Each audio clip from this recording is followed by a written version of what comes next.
I find it. Blog Talk Radio. Blog Talk Radio. Intro. I'm British. I can't hold a gun.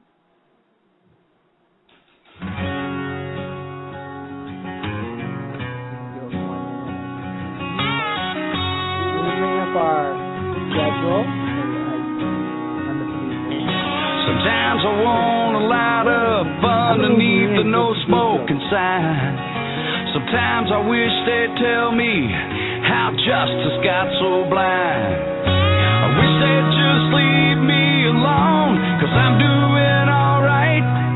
You can take your change on down the road and leave me here with mine. 'Cause that ain't my America, that ain't this country's roots. You wanna slam old Uncle Sam, but I ain't letting you. I'm mad as hell and you know I still bleed red, white, and blue. They ain't us, that ain't my America. That ain't. And good afternoon, everybody out there. This is a very late lunch. Yes, Of course, everybody that listens to us on archives, they wouldn't know this. we are. This is the Tech Lunch Roundtable here on Blog Talk Radio. Today is, of course, April 11th, 2013. Been like that so far all day and should continue for another, few hours. I am Jason. I'm Mish. Mish is here as well. On today's show, our topic is Hard drive and backing up your data. First part of the show, we've got some tech news for you. But before we start that, let's remind everybody that our website is simply smc.io. We're now moving on. We're not going to. You can go to Computer Tamer. That's what we usually said on this show. But you can go to smc.io for our all things us, I think. Sure, why not? Hey, that website still works, but you can simply go to smc.io. That is short for Stone Mountain Consultants. Mm-hmm. And the .io is short for input output. We thought that was kind of slick. On our page is our links to our Google Plus page, our Twitter feed, YouTube. Please subscribe to YouTube. More happens on YouTube than any of the others. What was that? More happens on YouTube than anything else. Yes. You can easily, for those folks who, of course, you're listening to this probably on Blog Talk Radio, and you can listen to the archives. Blog Talk Radio.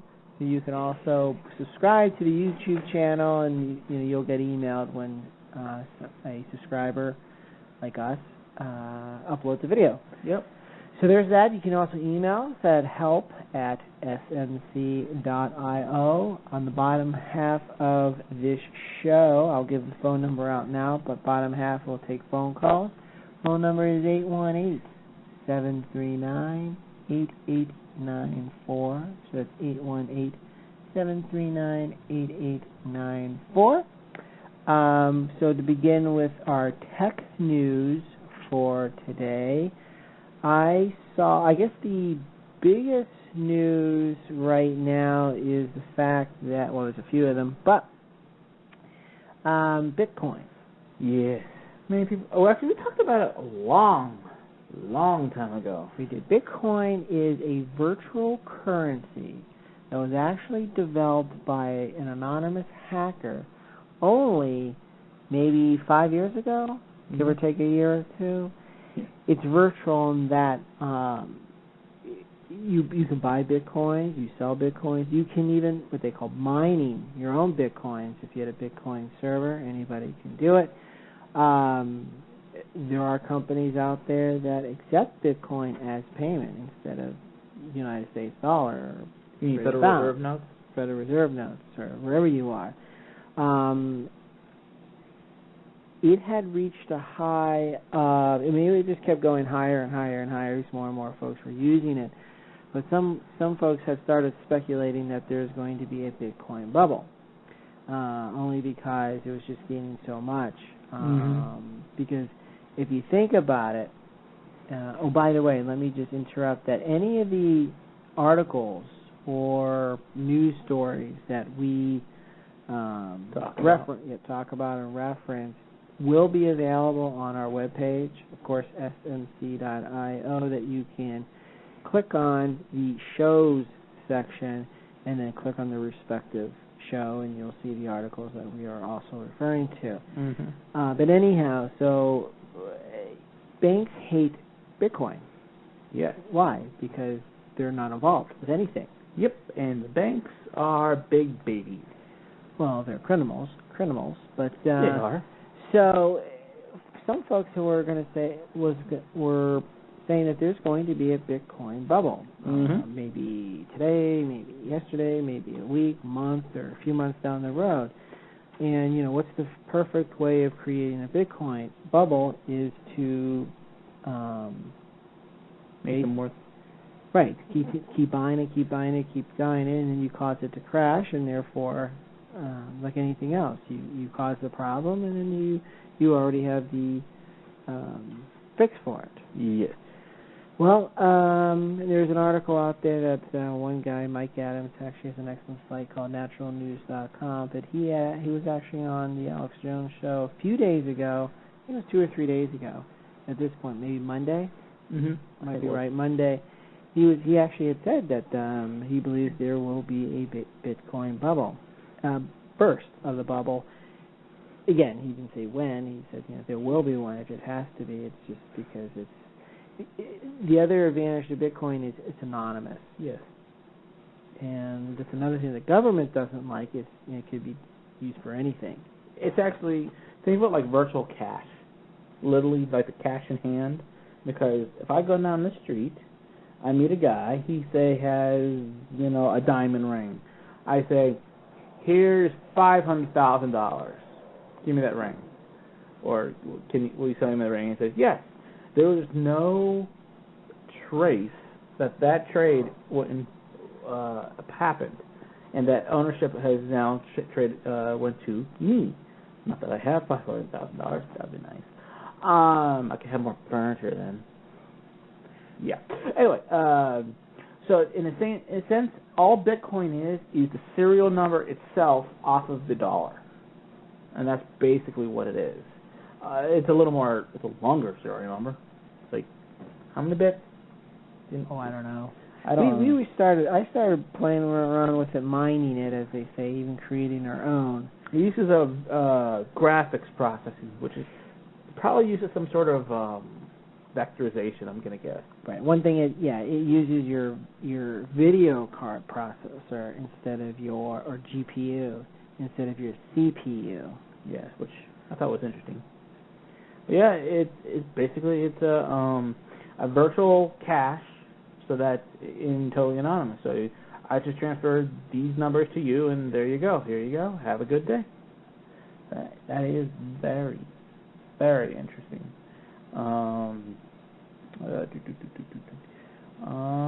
Anyway, so we had it actually burst, or some people are thinking it bursted yesterday. Bursted?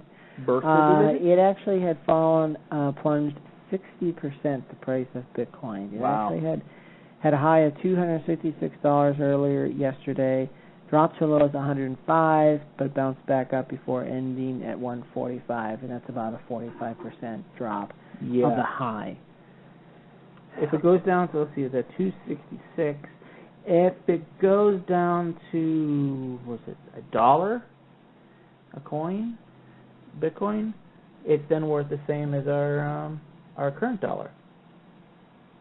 Because our dollar has lost 90 to 95% of its value over the last 100 years. 120 years. That's why if you watch old movies, somebody bought a sandwich or a burger for 10 cents. A soda was a penny. That's awesome. And you're like, wow. It's because money went further. Inflation has killed our dollar. And who makes inflation? The government. So they basically, and that's the interesting thing, that they don't calculate inflation depreciation. That word of the dollar in a lot of things, like I think it's housing, cars, and there was something else. I know Social Security and that kind of thing. They don't calculate it because that's why people on fixed incomes are like, I can't make ends meet. Whereas most back before when Social Security first started, people could literally, after they went on Social Security, they were like living as if they weren't on Social Security. They were back working again, and that's why it was retirement and whatnot. But nowadays, because they don't actually calculate any more into it, it ruins people's lifestyles. So I have no issue with Bitcoin. I think this is possibly, like a lot of other things like this that happened, may have been controlled by the banks. The banks seem to control everything. Control or ruin. Both, I think, are synonymous with each other. On to other topics. Another big news that, speaking of plunging, PC sales have actually had their worst sales drop in history. And I heard that, I think, because there was another article here, if I could find it, and it's a result of people hating Windows 8. Yeah, there's PC shipments of PCs fell 14% worldwide last quarter. It was the worst yearly decline since IDC began tracking the data in 1994. Wow. It was nearly twice as bad as the 7.7 decline that it had expected, IDC. How do you expect a decline? And it marked the fourth consecutive quarter in which PC shipments fell year over year. And the article here actually has second quarter of 2012 was down 1.6. Third quarter of 2012 down 8.1. Fourth quarter of 2012 down 8.3. Probably the Christmas holiday season kind of kept that a little afloat. And then, of course, first quarter of 2013 down 13.9%. The PC industry has tried to innovate themselves. And failed a lot of times. Right. Ultrabooks, which are the super thin notebook computers, which Intel debuted a great fanfare, but sales are still disappointing. You know, my Asus is considered an Ultrabook. Wow. And it's got a CD-ROM, regular processor, giant fan, and huge, keep working on that, huge hard drive and huge screen. Wow. That's an Ultrabook. In Microsoft debuted Windows 8, which people were hoping to actually help the sales of PCs, and it looks like it actually has hindered it. Yeah.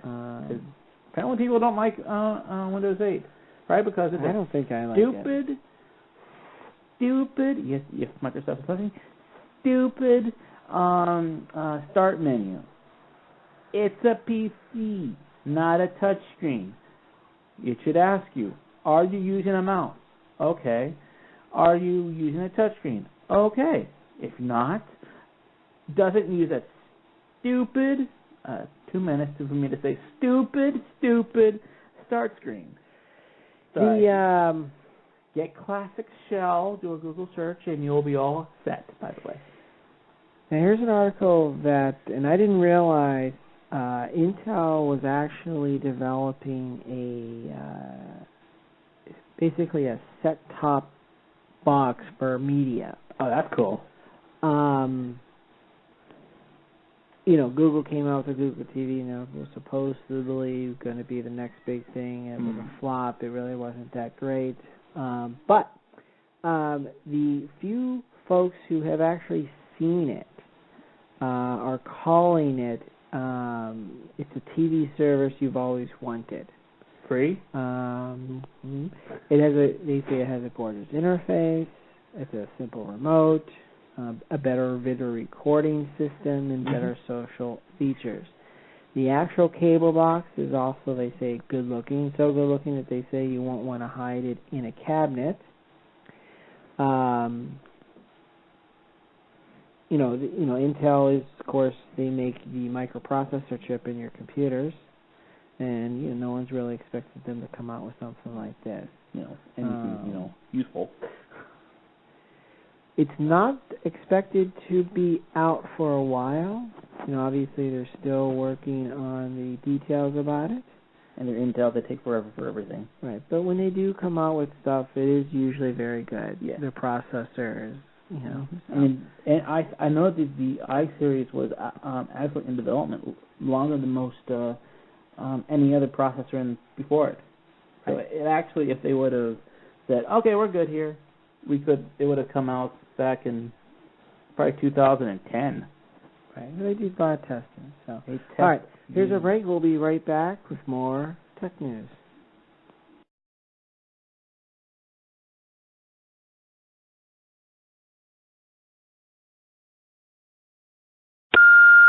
My problem is I've got my pointer in the middle of the screen, and I need to move it to the left, but my mouse is over on the left-hand side of the pad. And if I go any further to the left, it's going to go off the pad. Anyway, if you could give me a call, I'd appreciate it. I'll wait until I hear from you. Some people just can't be helped. For everybody else, here's the Computer Tamers. Hello? Your computer running slow? Or maybe you just need a newfangled Windows 7 upgrade. Trust your most important piece of hardware to the software experts at the Computer Tamer. They can even remote into your machine to get it up to speed by removing dangerous viruses and malware. That saves you time, gas, and maybe even your sanity. Get in touch with the Computer Tamers today to discuss customizing a happy computing healthcare solution to meet your own unique needs. How exactly would I do that? Log on to thecomputertamers.com. And .com stands for what again? The Computer Tamers. It's a digital world. We make it easy.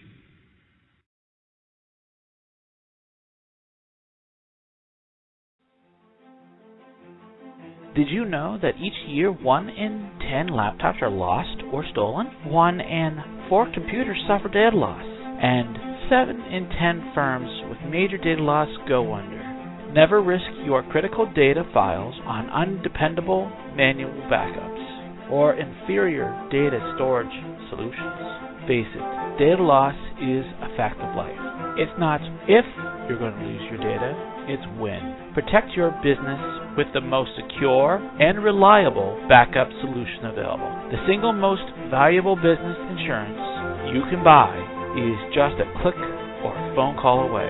Call Stone Mountain Consultants at 276-664-1476 or check out their website at smc.io. That's smc.io. Okay, bagel? Check. Coffee? Oh yeah, check. Hey, did the Sox win last night? Let's see. Oh, come on. This thing is so slow. This is just ridiculous. Tired of your computer wasting your valuable time? Then it's time to get it tamed from the Stone Mountain Consultants. They can remote right in and get it up to speed. Call them at 276-664-1476 or visit their website at smc.io.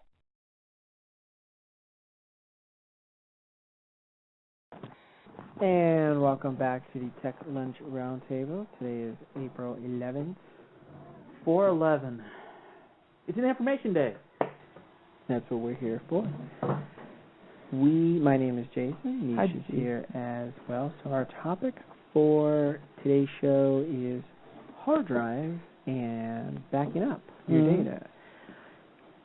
Now, keep in mind your common misnomer or mistake. I call it as it is. Wrong. People are wrong. There's 2 types of storage on your computer or even your phone. But, there was RAM. Phone, is RAM and hard drive space. RAM is the temporary space that when you turn on the computer, it's all temporary. When you shut off your computer, it loses power to those chips, and that's why, for example, if you've got an Excel doc spreadsheet open and that you lose power and you don't save it, you lose it because it's stored in temporary RAM. Hard drive space is where your data is actually stored and saved. When you hit the save button, that's where it's saved too. and folks get those mixed up. But that's a common misnomer. RAM is temporary storage space. That's with the 4 gigs or 1 gig or 6 gigs in your computer.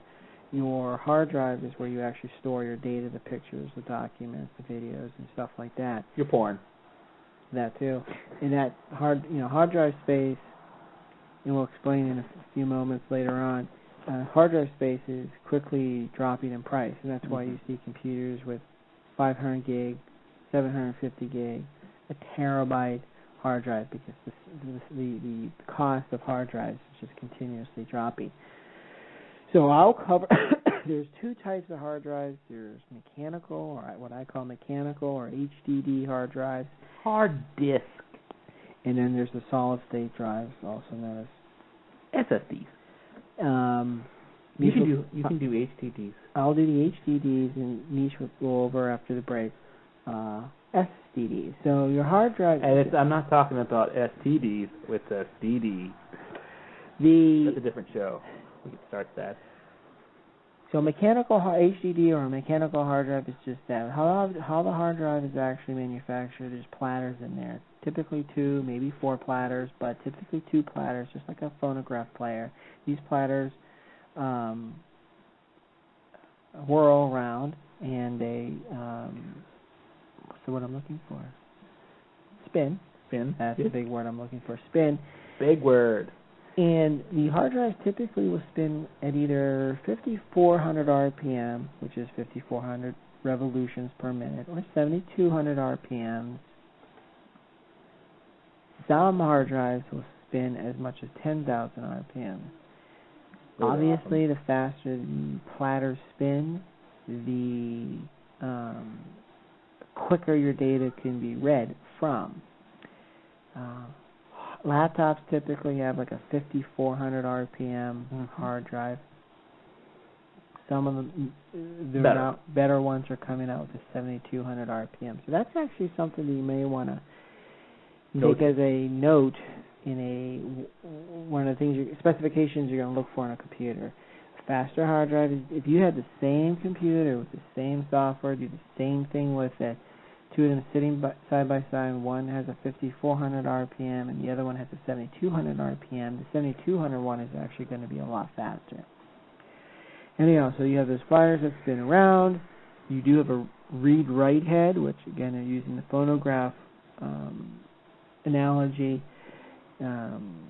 Goes back and forth over those platters and reads the data. Now, unlike a phonograph player, there is no needle, there is no touching of the platters. It actually sits probably about a half a hair's width from that platter.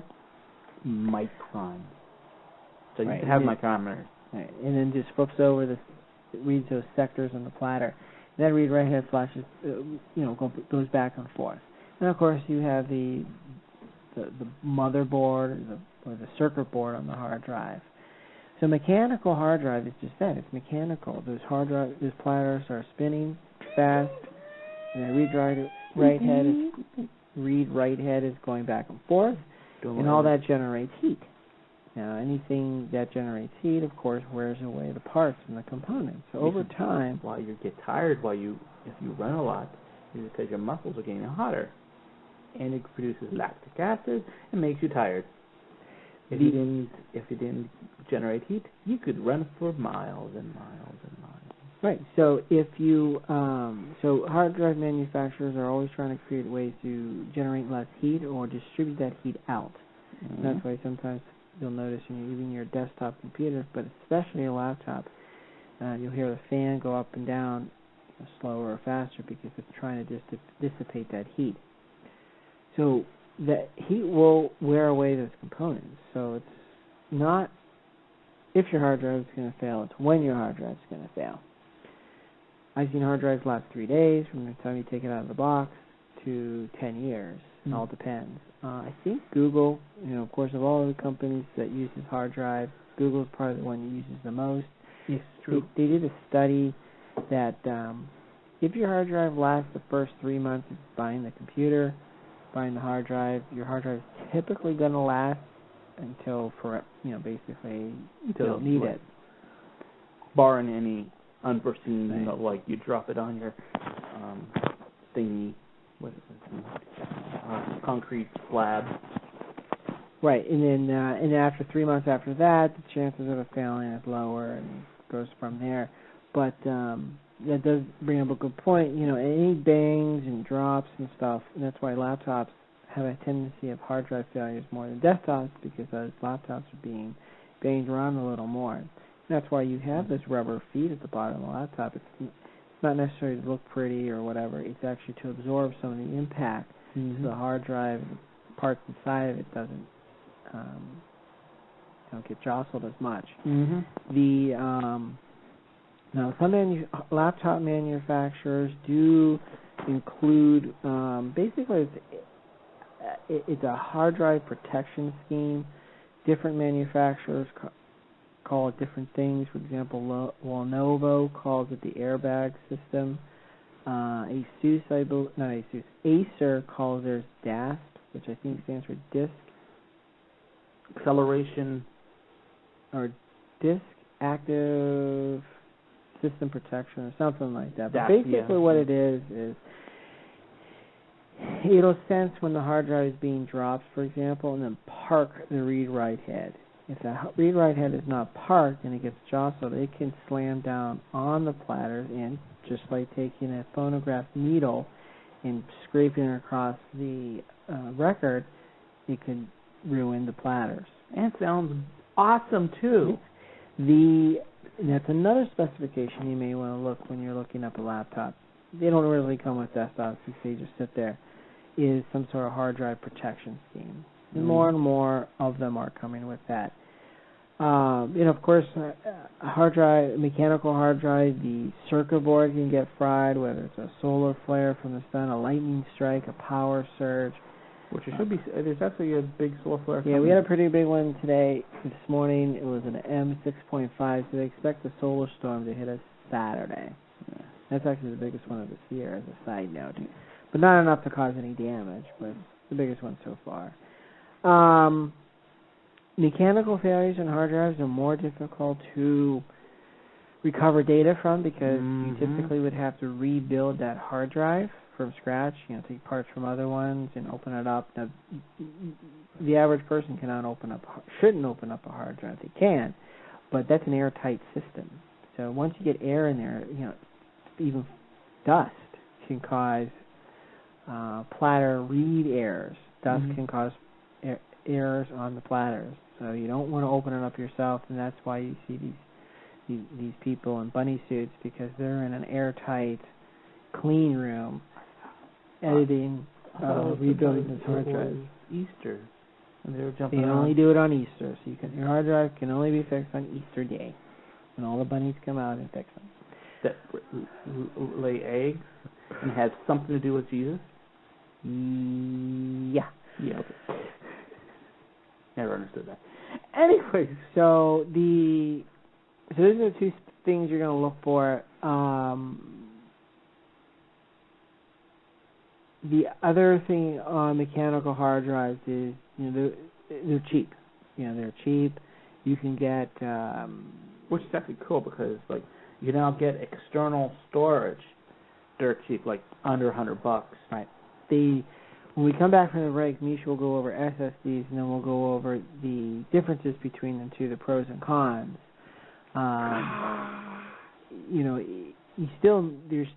SSDs are still better than mechanical hard drives, but only for certain aspects. Certain things. If you're a data storage user, you're going to want. Yeah, it kind of sucks for you, huh? Yeah, we'll go over that. I guess it's time for a break. When we come back, like you said, Mish will talk about solid-state drives, and we'll do the pros and cons of both of them. Our call-in number is 818-739-8894.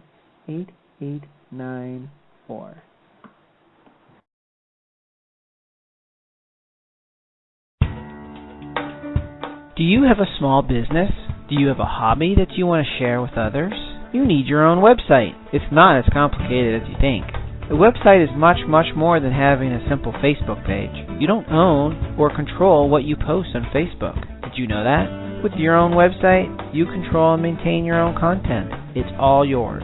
We here at Stone Mountain Consultants can help you from the start in creating your own space on the information superhighway. We can help you create your own domain, start up your website. We can even help you maintain it. Call Stone Mountain Consultants at 276-664-1476 or check out our website at smc.io. Again, that's 276-664-1476 or check out our website at smc.io. We'll be more than happy to help.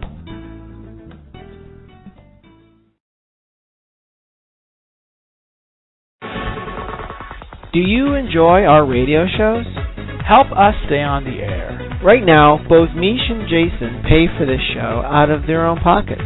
If you would like to help bring our helpful shows, please consider donating or sponsoring us. Help keep our internet broadcast running. Go on over to our website at www.smc.io and click the donate button or email us at help@smc.io to sponsor. Again, that's www.smc.io.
To the Tech Lunch, and welcome back to the Tech Lunch Roundtable.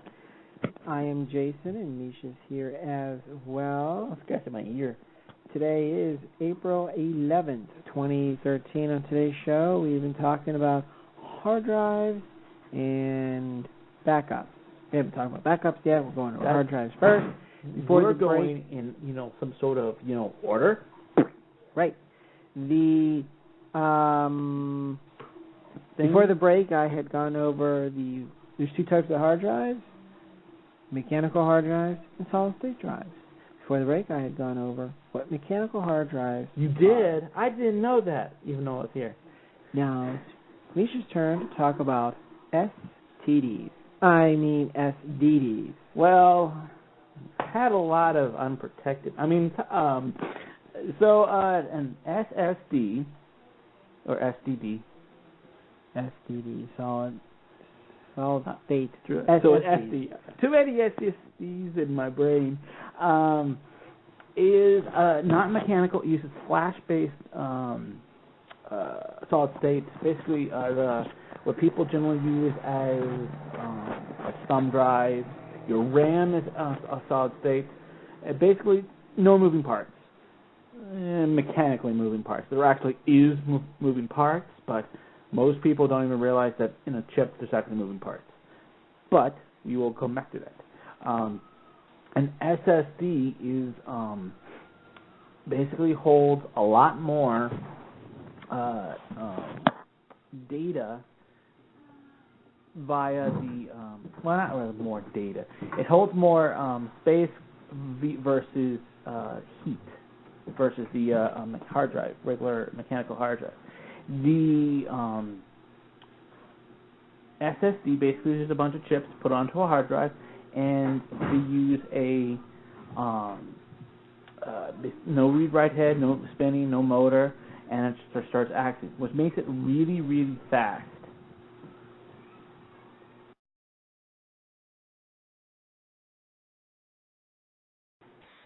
And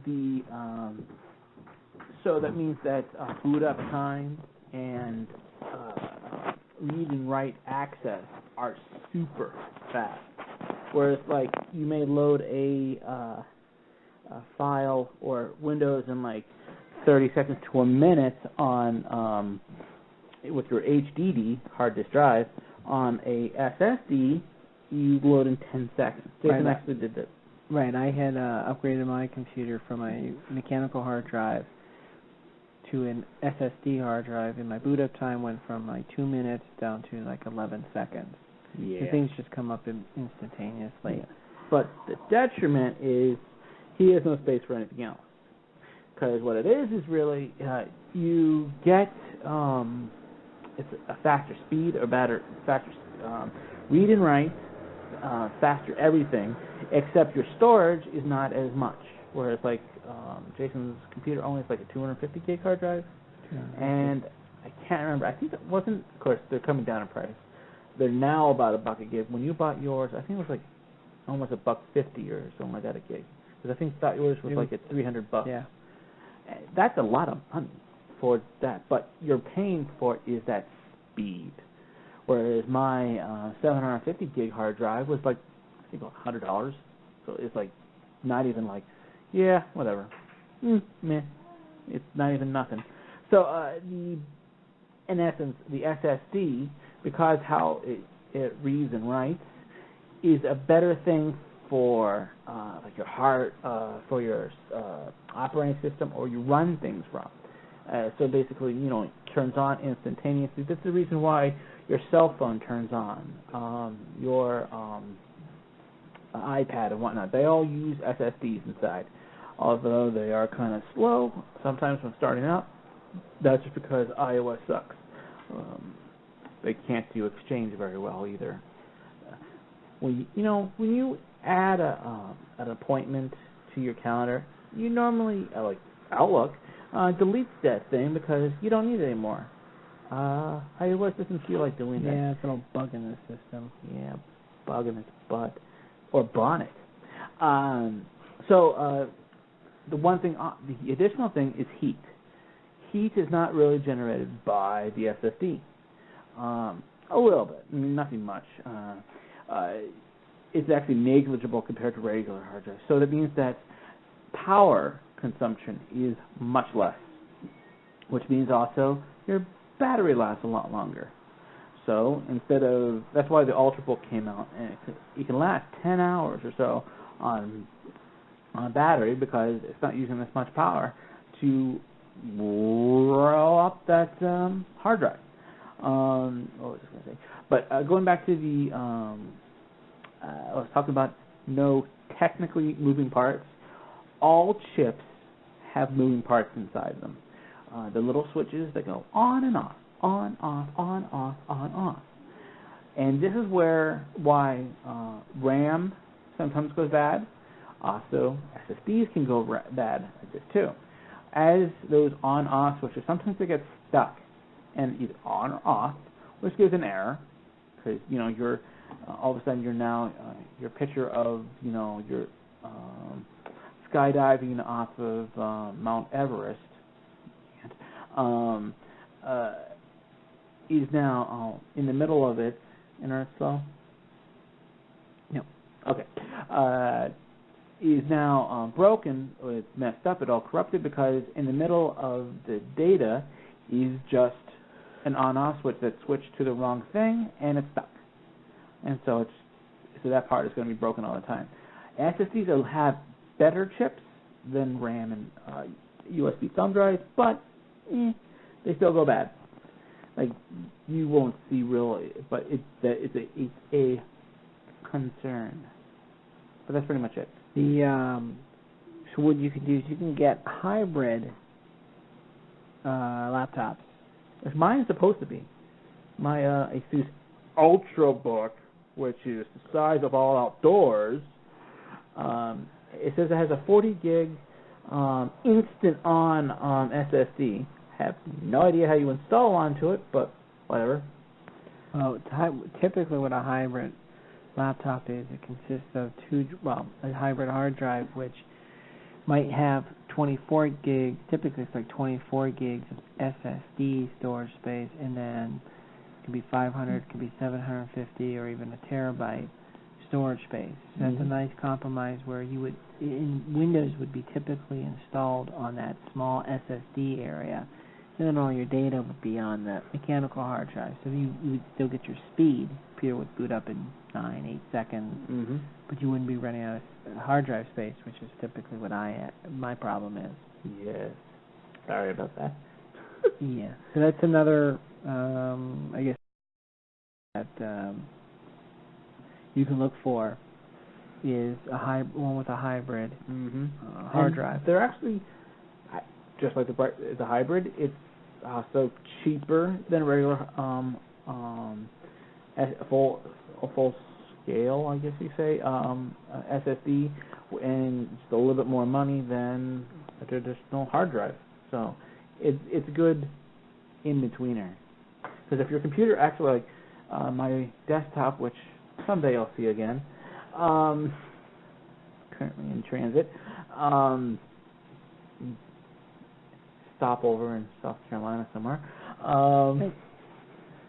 I could get an SSD, put my Windows, all my Office apps and all that on there, but put all my, even games and stuff I can run from it, but put all my data files, movies and whatnot on a large hard drive, the thing would rock. And, I mean, your processor would be like, hey, I got space to do things. I can rock and roll. Because that's pretty much what the issue is with most computers, is that getting the data to the processor takes forever and ever and ever. Good, I'm sorry. So those are your two types of hard drives. And that kind of segues into backing up your data, whether it's a mechanical hard drive or whether it's an SSD. Like you said, the SSDs can fail as well. Anything mechanical, anything man-made, human-made, they will fail. So you want to consider backing up your data. And actually, we have a news story. I want to pull it up, which actually is a good example of why you want to back up your data. You have enough bandwidth. It's only 44 megs left. By the way, everybody, Usenet, Gen 4, below. Don't buy it. Buyer beware. What was I talking about? Unless you just go to text websites. Backing up. The people always ask me, should I back up? And my answer to them is, it all depends on how important your data is to you. Is your life over if you lose it? Right, or you not care? We've seen grown men cry when they've lost their baby pictures or whatever. So you want to think about how important your data is to you. And there's a rule of thumb that we can go into detail when we come back to the break. But a rule of thumb in the tech world, it's a 3-2-1 backup. And what that stands for is 3 types of backup. 2 of them are on different media, and a media could be, media is a term for CD-ROM or a flash drive or off-site, and one of them should be off-site. So it's a 3-2-1 rule, 3 types of backups on 2 different types of media. One of them should be off-site. And one of the news stories when we come back, which is a prime example why you want to keep stuff off-site. We'll go over that and how to do it. Call in.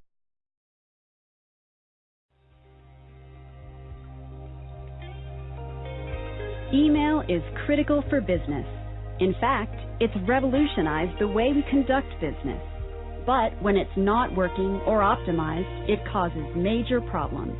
Did you know that 1/3 of in-house email outages last more than 24 hours? Many businesses say sales numbers are impacted after only 1 hour without email. And today's workforces are more virtual than ever, requiring instant access to email, up-to-date calendars, contacts, and tasks from anywhere at any time. But not all email is worth your time. It's estimated that more than 80% of email is spam. So the question is, are you managing your email, or is your email managing you? Call the Computer Tamers at 860-456-1310 or visit thecomputertamers.com.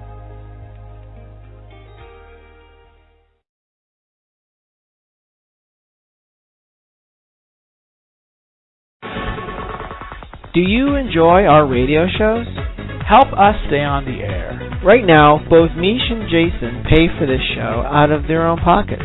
If you would like to help bring our helpful shows, please consider donating or sponsoring us. Help keep our internet broadcast running. Go on over to our website at www.smc.io and click the donate button, or email us at help@smc.io to sponsor. Again, that's www.smc.io.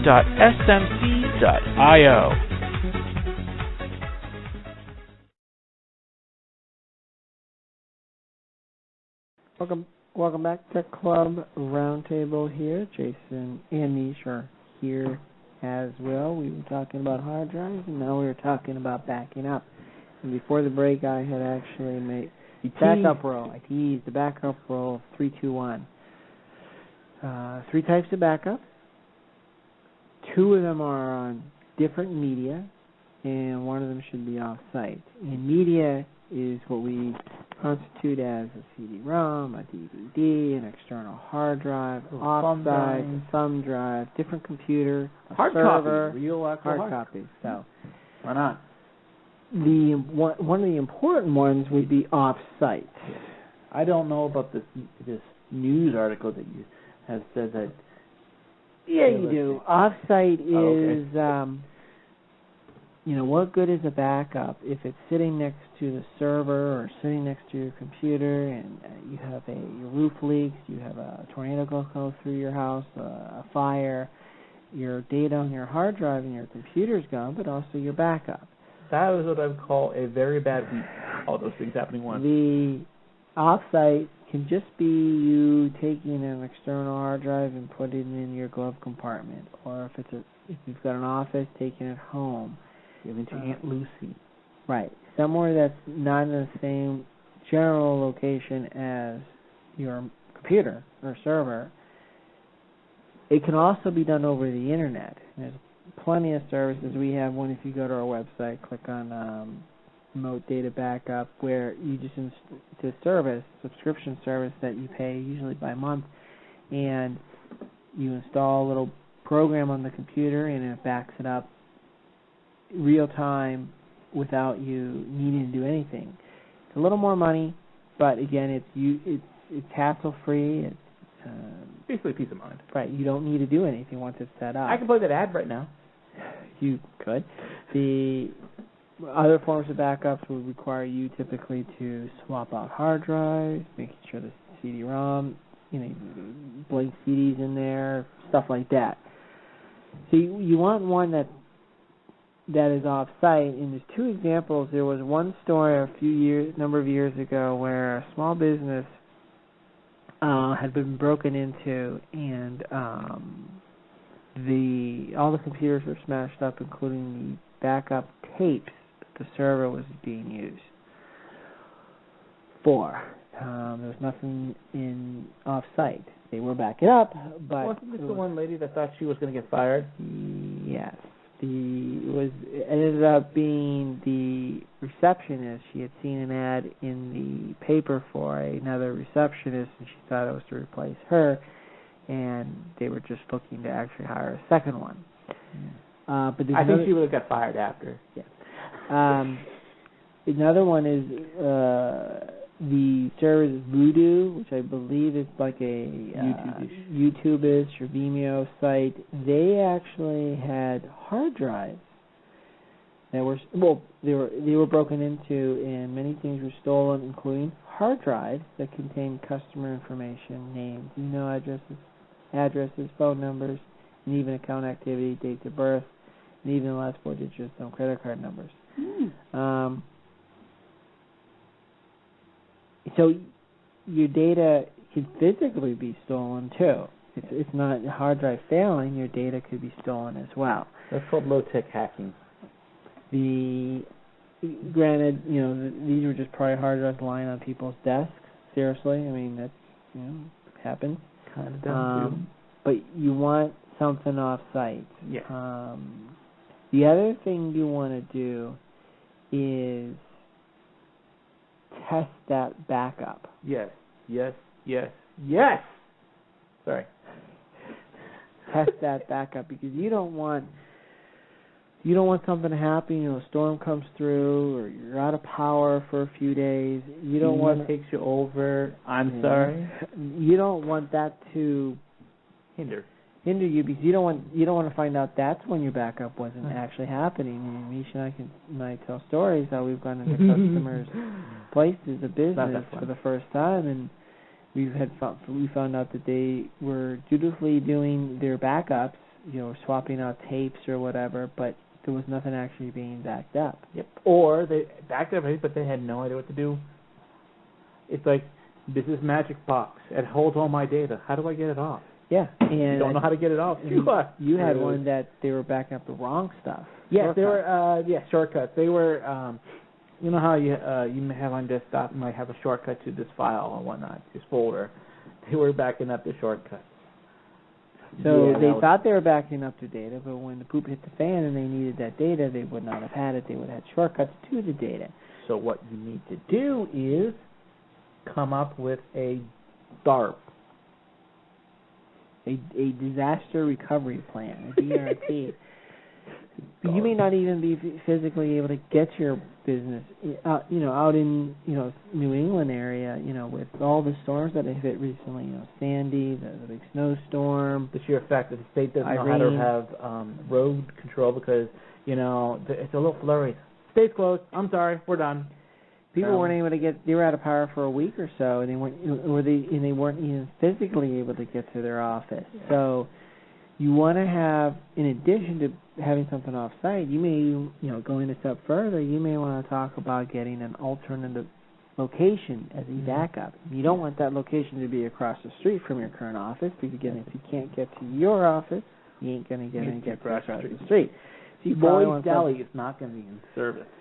You probably want something on the other end of town, something in the opposite direction. Yeah. So these are some of the things that you need to look out for. And this, you can even use this to your benefit. Let's say you have a nice disaster recovery plan in place. You've even tested it out to make sure it all works.